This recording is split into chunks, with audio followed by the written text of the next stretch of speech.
The off-season is finally behind us. Testing came to a close on Tuesday at Aragon after another 3 busy 45-minute sessions, with teams putting the final touches to their machines ahead of race 1. We start this final roundup with the dominator of the Aragon round last year and the fastest rider on track on day 2, Jonathan Rea. The Northern Irishman set a best lap of 1 minute 48.714 seconds, nearly a second quicker than the race lap record. Rea set a similarly fast lap in the cooler conditions of FP2 on an SCX tyre, a potentially ominous sign for the round ahead. Kawasaki have spent their time in Aragon on both sides of the box, confirming the items they've tested extensively this winter, with Lowe's aiming to improve his mid-corner speed across its final 2 days.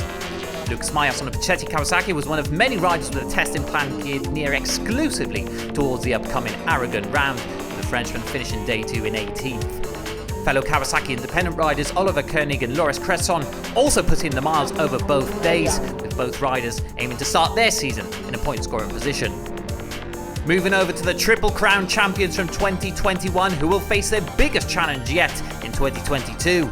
Led by top-ranked Razgat Lioglu, second on the timesheets in day 2. Yamaha have worked tirelessly on electronics throughout the winter, with the final touches coming at one of their historically weaker tracks.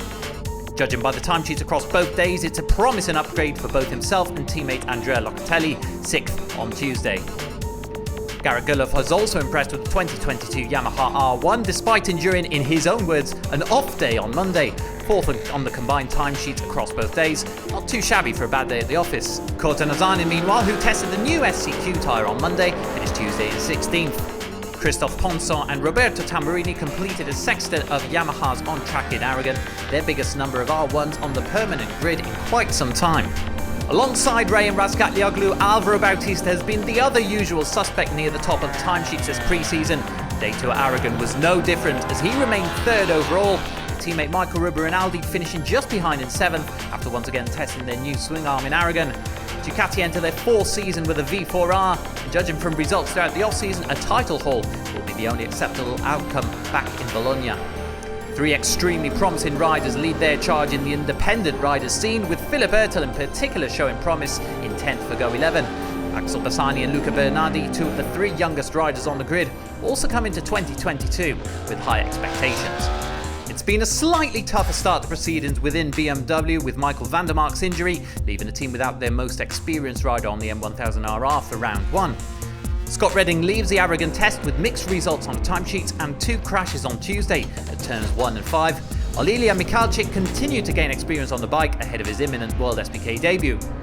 Loris Baz did move up as high as 3rd in the timesheet in the middle session of the day, gaining experience on the purple-labelled SCQ tyre, while Eugene Laverty's continued appearance at the top of the top speed charts would signal improvements regarding the power delivery of the bike. Wildcard Gabriele Ruyu completed the BMW representation in Aragon. And a huge off-season for Team HRC gives way to a massive season for the team. They're 3rd now as a factory outfit and with the new Fireblade. A big crash for Rico Lecuona at turn 2 ended his FP2 on a low note, but progress has been evident for the Spaniard across the winter. Xavi Vierge completed the 2-day test without incident and will now focus on resting his injured ribs before the season opener this weekend, with both riders firmly inside the top 10. The final 2 Hondas on the grid of Javi Ciarin and Tati Mercado come into round 1 with many fewer miles under their belts this winter, but a similar level of hunger.